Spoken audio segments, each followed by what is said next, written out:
Brazil is using the pandemic to weaken environmental protections. Here's a summary of the article.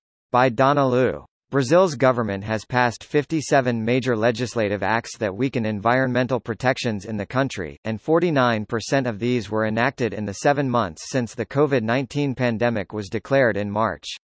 Erica Berenguer at the University of Oxford and her colleagues analyzed legislation in the 21 months after January 2019, when President Jair Bolsonaro's administration took power, finding that September 2020 was the month with the highest number of acts that limited environmental protections.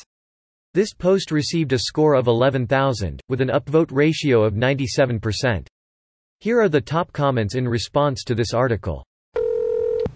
There's a saying, never let a crisis go to waste. It works both ways.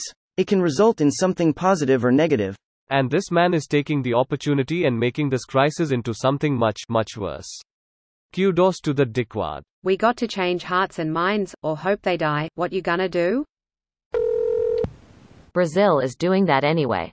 I don't think the pandemic makes a lot of difference to that prick Bolsonaro. It makes a huge difference. He uses it as a decoy. People, obviously, are giving priority to solutions to the pandemic, so destroying the environment ends up being not a top priority.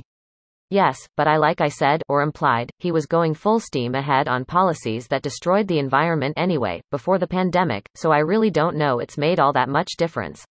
On the individual level for Bolsonaro this is true, but the article speaks at the state level of Brazil. Sure, Bolsonaro was always going full steam down this river, but how resistant were the waters, i.e. the rest of the government?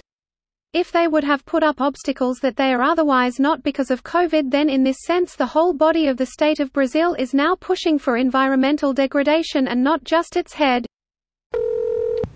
I hope Bolsonaro gets rejected in the next election. He's unlikely to lose.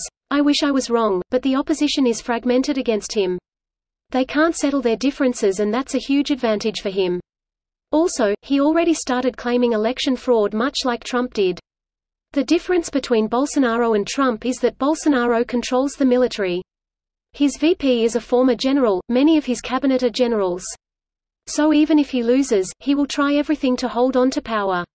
If there's one thing that leftists hate, it's other leftists. Brazilian Trump sucks. He is even worse than Trump. He, like everything Brazilian, is cranked up to 11. So haste Brazilian Trump. Don't let democracy and liberty be another victim of COVID-19. Australia too. To all the morons and dumb FS, there is no planet B, at least not for everyone. The world elites might have planet B or are being promised as such by something wicked. They're just old and won't have to deal with the consequences. Spoiler, every government is using the pandemic for political agenda. Spoiler, some political agendas are really going to fuck the whole world over. So copying Trump policy then? As is Australia. The climate change denying government is subsidizing gas as a means of recovery. This video was automatically created by Reddit to speech. The article and comments in this video were selected from Reddit according to their upvotes, and any paraphrasing was performed by smmry.com, without any human intervention.